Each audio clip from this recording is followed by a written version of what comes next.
आजचा पॉडकास्ट दिनांक 22 जानेवारी 2026 भाग 7वा मीडिया ब्रीफिंग किंवा मीडिया ट्रायल. सर्वोच्च न्यायालयाने उपस्थित केलेला मूलभूत प्रश्न. सर्वोच्च न्यायालयाने पोलिसांवर मीडिया ब्रीफिंगसाठी धोरण ठरवण्याचे जे निर्देश दिले आहेत ते केवळ एक प्रशासकीय आदेश नसून भारतीय लोकशाहीतील न्याय, गोपनीयता आणि मानवी हक्कांच्या त्रिकोणातील एक ऐतिहासिक पाऊल आहे. हा निर्णय एका गंभीर सामाजिक वास्तवाकडे आपले लक्ष वेधतो, तो म्हणजे मीडिया ट्रायलची सार्वजनिक सत्रे, जी कायद्याच्या हातात असलेल्या आरोपींचे जीवन कोर्टापूर्वीच खऱ्या खोट्यांच्या चौकशीत फासून टाकतात. विचारधारेचा मुद्दा. निर्दोष तोपर्यंत गुन्हेगार हे तत्त्व का मोडतं? भारतीय कायदा स्पष्ट सांगतो, प्रत्येक व्यक्ती निर्दोष आहे तोपर्यंत तो कोर्टात गुन्हेगार ठरवला जात नाही. पण जेव्हा पोलीस किंवा इतर अधिकारी तपास सुरू असतानाच मीडियासमोर आरोपीचे फोटो, त्याच्या कबुली जबाबचे तुकडे आणि गुन्ह्याची कहाणी सादर करतात, तेव्हा सार्वजनिक मत कोर्टापूर्वीच एक निष्कर्ष काढते. यातून आरोपीची सामाजिक प्रतिष्ठा धुळीला मिळते, त्याचे कुटुंब सामाजिक बहिष्काराला सामोरे जाते आणि सर्वात महत्त्वाचे, तपासावरच दबाव येतो. पोलिसांना आपली कार्यक्षमता सिद्ध करण्यासाठी त्वरित निकाल हवा असतो आणि मीडियाच्या दबावामुळे तपासाची गुणवत्ता बाधित होण्याचा धोका असतो.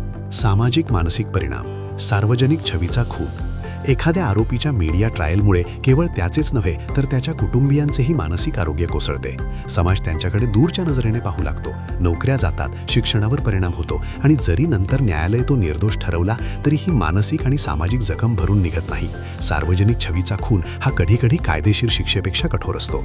व्यावहारिक सुधारणा. ब्रीफिंगचे धोरण हवे, पण ते सुस्पष्ट आणि संयमित. सर्वोच्च न्यायालयाची भूमिका येथे केवळ टीका करण्यापुरती नसून समतोल साधणारी आहे. मीडियाला माहिती मिळणं हे जनतेच्या अधिकाराचा भाग आहे, पण ते कसे, किती आणि कधी दिले जाईल यासाठी एक सुस्पष्ट धोरण आवश्यक आहे. यात खालील गोष्टींचा समावेश होऊ शकतो. 1. तपासाची अखंडता राखणे. गुन्ह्याच्या संवेदनशील तपासादरम्यान आरोपीची ओळख उघड करणे टाळणे. 2. तथ्यांवर आधारित माहिती, अनुमाने, अफवा किंवा पूर्वग्रह दूर ठेवणे. 3.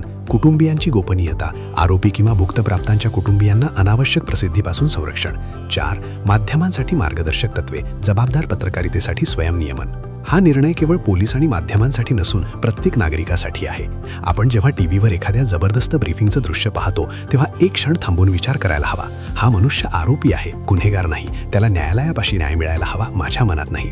न्यायव्यवस्थेवरील विश्वास टिकवण्यासाठी ब्रीफिंग रूममध्ये नव्हे तर कोर्ट रूममध्ये निकाल घ्यायला हवेत. सर्वोच्च न्यायालयाने हीच आठवण करून दिली आहे. दिलेल्या वेळेबद्दल धन्यवाद.